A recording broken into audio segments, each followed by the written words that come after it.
Tem rádio na Inglaterra afirmando que Antony pode pintar como reforço do Flamengo em janeiro de 2025. Vídeo de hoje do canal traz mais detalhes sobre essa história e fala também uma das maiores injustiças do futebol nos últimos tempos, o não prêmio, a ausência de Vinícius Júnior como o melhor do mundo. Os caras conseguiram tirá-lo do primeiro lugar.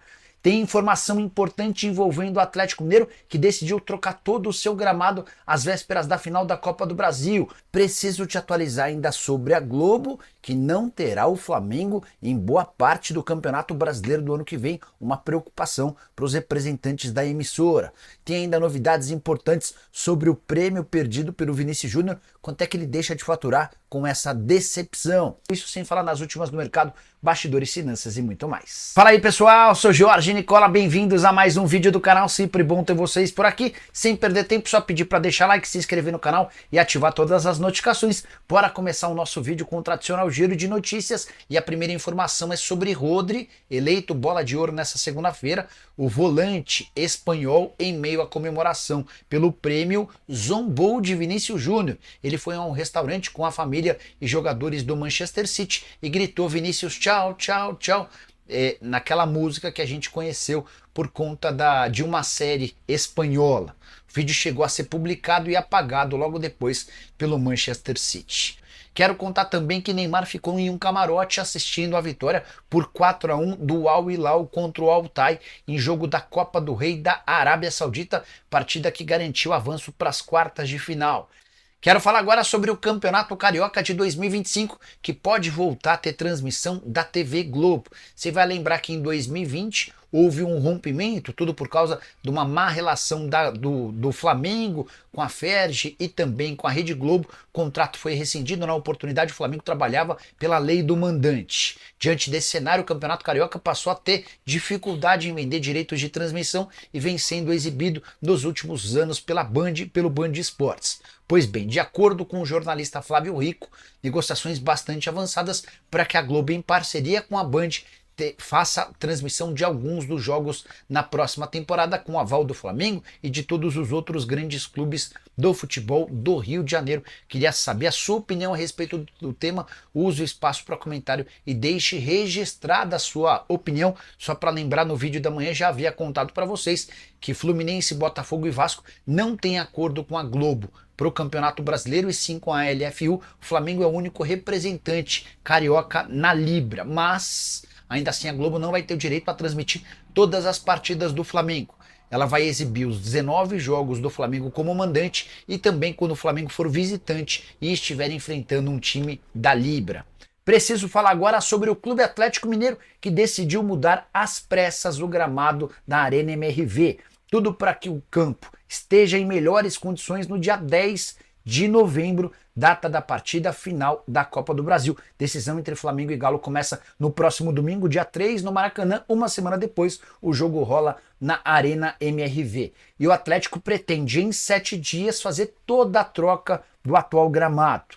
Esse período de 7 dias inclui a colheita da grama, o transporte e o plantio dela no estádio. Essa grama vai ficar sob um piso de areia e a expectativa, a certeza, é de que o gramado terá muito melhores condições do que o atual. Vale a lembrança, já havia contado para vocês que o Atlético cancelou mais de 50 eventos ao longo do ano, exatamente para não deteriorar um gramado que já foi super criticado. Para o próximo ano, a estratégia do Atlético é ter um gramado artificial para que esse gramado possa receber jogos e também a realização de uma série de eventos.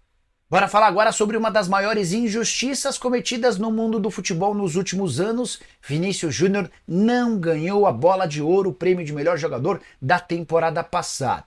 O atacante não foi bem com a camisa da seleção brasileira, mas se tornou grande protagonista das conquistas do Real Madrid na Champions League e também no Campeonato Espanhol. Isso já seria motivo suficiente para que ele vencesse. Ele também atende a todos os pré-requisitos para vencer o prêmio estabelecido, criado pela revista France Football, de jogo coletivo, de jogo individual, além da condição técnica e de bom exemplo. Vale a lembrança de que o Vinícius Júnior é hoje o grande combatente do racismo no futebol em todo o planeta. Mas a France Football entendeu diferente e escolheu o volante Rodri, do Manchester City e da seleção espanhola, para vencer esse prêmio. Com um detalhe importante, o Rodri foi peça-chave na conquista da Euro pela seleção espanhola. Mas eu não consigo cravar para você que ele foi o grande craque da seleção espanhola e passou bem distante de ser o principal jogador do Manchester City na conquista da Premier League, time que não conseguiu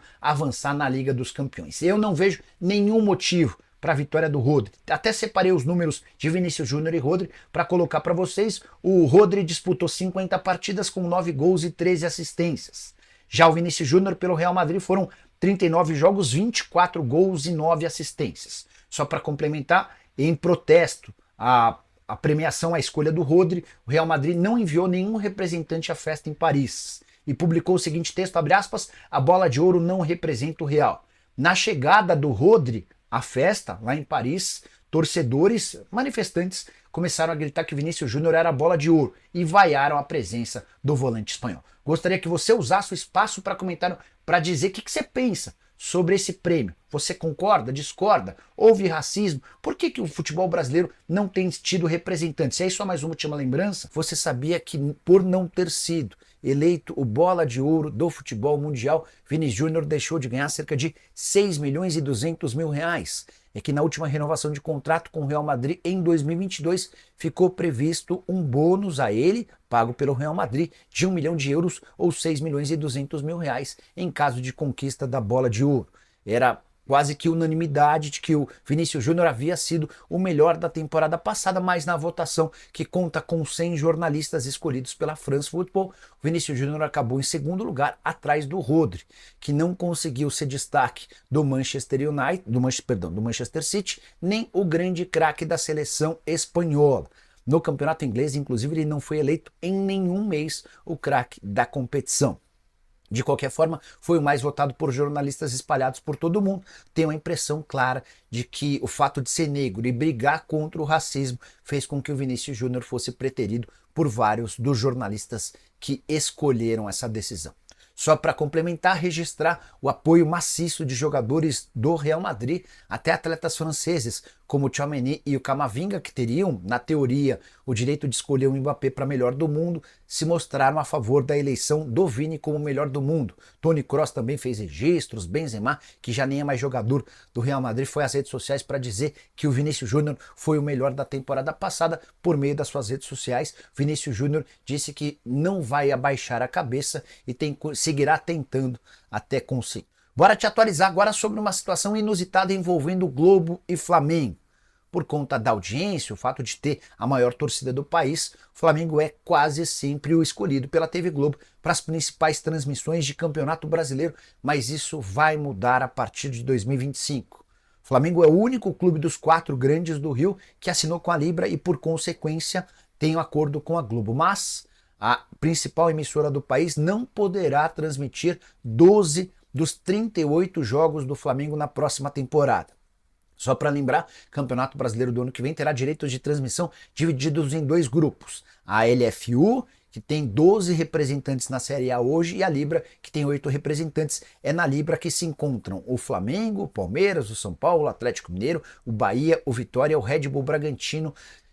Diante disso, a Rede Globo vai ter a oportunidade de transmitir os 19 jogos do Flamengo como mandante e mais 7 jogos do Flamengo como visitante, enfrentando esses outros times. É bem verdade que o Santos virá da Série B para a Série A, mas ainda existe o risco de o Vitória e o Red Bull Bragantino caírem. Então, o número de transmissões da Globo em jogos do Flamengo vai variar entre 26, porque são 19 mais 7, ou 27, entre 25 e 27 jogos. Vai ser isso que a Globo vai ter para transmitir do Flamengo.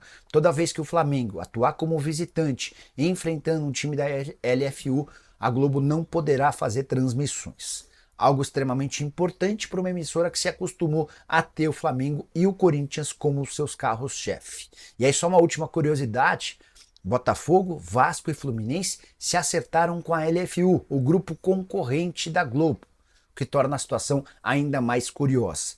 Em São Paulo a situação é diferente. São Paulo, Palmeiras e Santos fecharam com a Libra e, por consequência, com a Globo, e vão ter seus direitos de transmissão exibidos pela principal emissora do país, enquanto o Corinthians se acertou com a LFU. Quero falar agora sobre Antony, que passou a ser especulado, de acordo com uma rádio britânica, como alvo do Flamengo para 2025. Notícia foi publicada pela rádio britânica chamada Talk Sport, que afirma que o Flamengo é um real candidato a contratar o Antony em janeiro do ano que vem. Que o Antony perdeu espaço no Manchester United, isso não é novidade. Atleta que custou 100 milhões de euros, o segundo reforço mais caro da história do gigante inglês. Temporada atual bem fraca, de poucas participações, e ele ainda teve recentemente uma lesão. Desde que foi contratado em agosto de 2022, foram só 87 partidas, com 12 gols e 5 assistências, números bem inferiores ao da sua passagem pelo Ajax, onde ele arrebentou. Pois bem, importante contar ou lembrar que o Antony é representado pelo Júnior Pedroso, o mesmo empresário do Gabigol, com quem Rodolfo Landim, Marcos Braz e companhia andaram tendo alguns problemas. O Júnior Pedroso e o Gabigol estão muito chateados, especialmente com o presidente Rodolfo Landim, que havia vetado um acordo já estabelecido para a prorrogação do contrato com o Gabigol. Esse acordo vinha sendo negociado há meses com o Marcos Braz e o Bruno Spindel, os homens do departamento de futebol. Esse é só mais um dos enormes problemas se de fato o Flamengo tiver a intenção de contratar o Antony. Além da concorrência internacional, mesmo em fase ruim, o Antony sempre chama atenção. O Crystal Palace e o Newcastle da Inglaterra, além de times da própria Europa como a Ajax, seguem monitorando os passos do atleta. O United sabe que vai ter prejuízo se quiser vendê-lo, mas certamente 50, 60, 70 milhões de euros seria uma pedida do clube para negociar o Antony, que tem 24 anos de idade. Renato, você não acha melhor ir completo amanhã contra o Inter e domingo na final? Pois podemos arriscar a vaga direta na Libertadores no ano que vem. Ô, André, eu acho o seguinte, o time precisa estar 100% contra o Inter, contra o Atlético Mineiro. É o primeiro jogo no Maracanã, vai ter que jogar muito, vai ter que fazer placar. Eu acho que o time que o Felipe Luiz está mandando a campo, e nós vamos vê-lo aqui, vamos discuti-lo, eu acho que é bem razoável, bem razoável. André Souza, você já recebeu proposta para voltar para a TV? Nem quero escutar. Quando alguém sugere, quem sabe, eu digo nem pensar. Afasta de mim esse cálice. André Souza, deixa o like, galera. Boa noite, RMP, diz o Mauro Zip.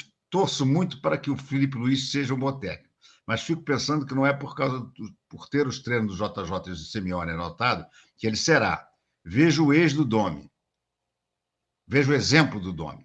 10 anos com o Guardiola e nada. Verdade, você tem razão. Mas o pouco que a gente viu do Felipe até agora é animador. Nós vimos um Flamengo jogando a lá Jorge Jesus no primeiro jogo com o Corinthians. Nós vimos esse mesmo Flamengo jogando e ganhando do Bahia com autoridade. E nós vimos esse mesmo Flamengo ganhando agora do Juventude por goleada. E outra coisa importante, quando precisou, ele foi Simeone e garantiu a classificação jogando com 10 jogadores dentro da Neoquímica Arena. Então, claro, ainda é uma amostragem muito pequena. Mas a verdade é que parece que ele ter anotado os treinos funcionou, porque a gente viu Jorge Jesus em puro estado e vimos Simeone também em puro estado em 2 jogos que deram muito importante. O próprio jogo contra o Fluminense, que o Flamengo perdeu, o Flamengo, mesmo com um time misto, foi melhor do que o Fluminense no primeiro tempo. Depois tomou 2 contra-ataques, aí Arias, tá? Não teve jeito. O velho tricolor volta. Ô, velho tricolor, obrigado. Melhor jornalista da velha guarda. Já está de bom tamanho. Juan Pablo. Boa noite, RVP. Tu consegues pontuar semelhanças entre Felipe Luiz e Paulo César Carpegiani, ambos iniciantes na carreira de treinador? Consigo. Não taticamente. Taticamente, o Flamengo do Carpegiani era bem diferente desse Flamengo do Felipe Luiz. Mas eram outros tempos, era outro futebol. Você jogava só com um volante, que era o Andrade, que não era nem um cabeça de área pitbull. Então, taticamente, eu acho que os times são bem diferentes. Mas a vantagem que o Carpegiani teve, pelo fato de ter sido, como o Felipe Luiz, há bem pouco tempo, jogador do elenco, e ter jogado com todo mundo, foi fundamental para que ele conseguisse chegar, ganhar o grupo todo e fazer as modificações que ele precisava fazer. Porque muita gente diz, foi o Coutinho que armou aquele time. Calma. O Coutinho armou uma base que já estava começando a deixar de funcionar. Quando o Carpegiani assume, o Andrade vira titular no lugar dele, Carpegiani. Com o Coutinho, ainda era o Carpegiani. O Carpegiani descobre o Lico e coloca o Lico na ponta esquerda. Você começa a mudar a maneira do Flamengo jogar. E aquela maneira nova do Flamengo jogar foi que levou a Libertadores, ao Mundial, ao 6-0 com o Botafogo, ao Campeonato Carioca e ao Brasileiro do ano seguinte. Então, a similaridade que eu vejo, similaridade que eu vejo é que você realmente tem dois jogadores craques que participaram de um elenco, que se aposentaram e imediatamente depois assumiram o elenco. Eu acho que os dois, nesses pontos, são muito parecidos e acho que, assim como o Carpegiani foi muito bem sucedido, eu acredito que o Felipe Luiz também pode ser. Stefano Correia, MP, o que você acha que o Flá tem que fazer nessa decisão que não fez na decisão do ano passado contra o São Paulo? Bom, não pode perder, né? Para começar. O Flamengo perdeu do São Paulo, lembram disso? O Flamengo perdeu do São Paulo por 1-0. E depois empatou no Morumbi e entregou o título. O Flamengo tem que ganhar o jogo de ida, seja qual for o placar. Tem que ganhar de 2, 3, claro. Quanto mais diferença de gol fizer, melhor é. Mas o fundamental é ganhar. Porque se você ganha, ainda que seja de 1 gol de diferença, o empate é seu na casa do adversário. E esse time do Flamengo é um time talhado para, se o adversário vier com tudo, ele sair em contra-ataque e conseguir marcar. Então, não é jogar lá atrás, mas é jogar com o desespero do adversário. Desespero que existirá se o Flamengo vencer o primeiro jogo. Então, a primeira coisa que eu acho, o Flamengo tem que ganhar esse jogo. Claro, ganhando, o ideal é fazer pelo menos 2 gols de diferença. Com 3, eu acho que está morto. Se o Flamengo fizer 3 gols de diferença, acabou o campeonato. O Flamengo é campeão da Copa do Brasil. O Atlético não vai virar os 3 gols lá. Agora, se ganhar de 2 gols, também é bem provável o título do Flamengo. Se ganhar de 1 só, vai ter que jogar muito lá e não perder. Basicamente é isso. Nelson, boa noite, RMP. Se pouparem no primeiro jogo da Libertadores para garantir o Carioca, se pouparam. Mas aí era o Tite e o Titinho, né? Imagine no primeiro jogo da decisão da Copa do Brasil. Tem dedo da diretoria aí? Sim, tem. Tem um dedinho da diretoria? Sim, você tem razão. A diretoria, com certeza, chegou para o Felipe Luiz, assim como chegou para o Tite, no início do ano passado, e disse, olha, isso aqui é prioridade. Por incrível que pareça, por difícil que seja acreditar, essa diretoria do Flamengo chamou o Tite no início antes, o Carioca é prioridade, porque nós não queremos ver o tri do Fluminense. E aí, o que fez o Tite e o Fábio Macededian? Pau na pré-temporada para o time entrar voando no Campeonato Carioca. E voou, ganhou fácil o Campeonato Carioca. Mas, em compensação, no resto da temporada, claro, normal. Ninguém consegue ficar em plena forma física uma temporada inteira. Você tem que fazer um trabalho para que a curva de aproveitamento máximo, deixa eu mostrar melhor aqui, ela seja alcançada na parte mais importante da temporada, lá pela metade do Campeonato Brasileiro. E aí você mantém até o final. Esta diretoria fez o Flamengo se preparar para chegar ao ápice para ganhar o Carioquinha. Foi isso que eles fizeram. Como se para ganhar o Carioquinha precisasse estar no ápice da forma, quando seus adversários não estavam. Então, eu acho sim que devem ter dito para o Felipe Luiz o seguinte, olha, é fundamental ganhar a Copa do Brasil. A Copa do Brasil é o único título que a gente pode ganhar de importante. Agora o Carioquinha já não tem mais importância. Nunca teve, né? Mas para aqueles babacas teve no início do ano. Então, sim, aposto que devem ter dito isso para ele.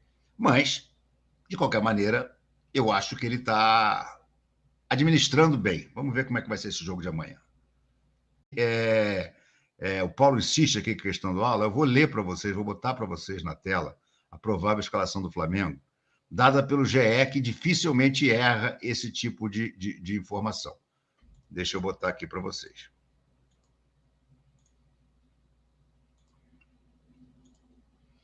Está aqui a provável escalação do Flamengo.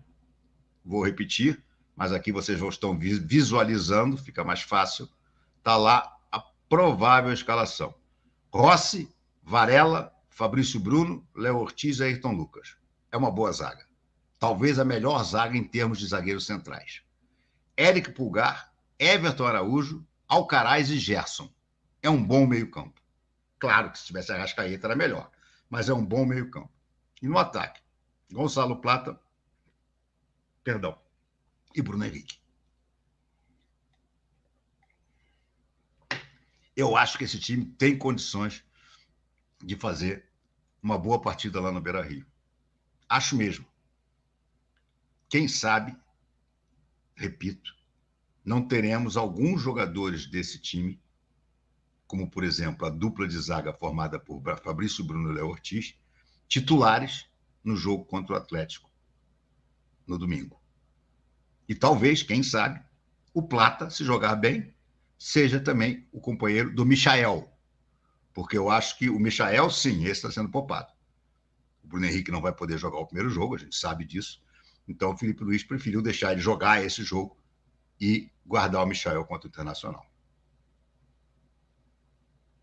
A notícia que mexeu com os corações rubro-negros. O Flamengo estaria estudando a contratação do atacante Antony, do Manchester United, já para a próxima janela de transferências, que abre em janeiro de 2025. A informação foi divulgada pela rádio britânica Talk Sport *, que apontou a possibilidade de o craque brasileiro reforçar o elenco do Mengão. Imagina só o talento de Antony somado ao ataque do Flamengo, o que poderia ser uma reviravolta incrível para a equipe na próxima temporada. Além do Flamengo, o Ajax, ex-clube de Antony, também está de olho no atacante. Uma volta para o time holandês colocaria o atleta novamente na rota da Champions League, mas Antony estaria ciente de que o retorno ao Brasil é uma possibilidade, especialmente com o interesse de um gigante como o Flamengo. Mesmo assim, o negócio é complexo, especialmente por conta do valor que o Manchester United pagou pelo atacante. Na época da contratação, o clube inglês desembolsou 100 milhões de euros, cerca de 500 milhões de reais, para trazer o jogador, um investimento significativo. O Flamengo teria que encontrar uma forma criativa de viabilizar a negociação para que Antony pudesse vestir o manto sagrado. Outro nome que também foi especulado recentemente no Flamengo é o de Soteldo, mas parece que a negociação pelo venezuelano esfriou por conta de questões extracampo, mesmo com o aval de Felipe Luiz para a contratação. No Manchester United, Antony já vestiu a camisa em 87 partidas, com 12 gols marcados e 5 assistências. A expectativa é que, ao se abrir a janela de transferências, o United possa reavaliar o futuro do atleta. Por enquanto, nada é oficial, mas a nação já começa a sonhar com um ataque ainda mais forte para o Mengão.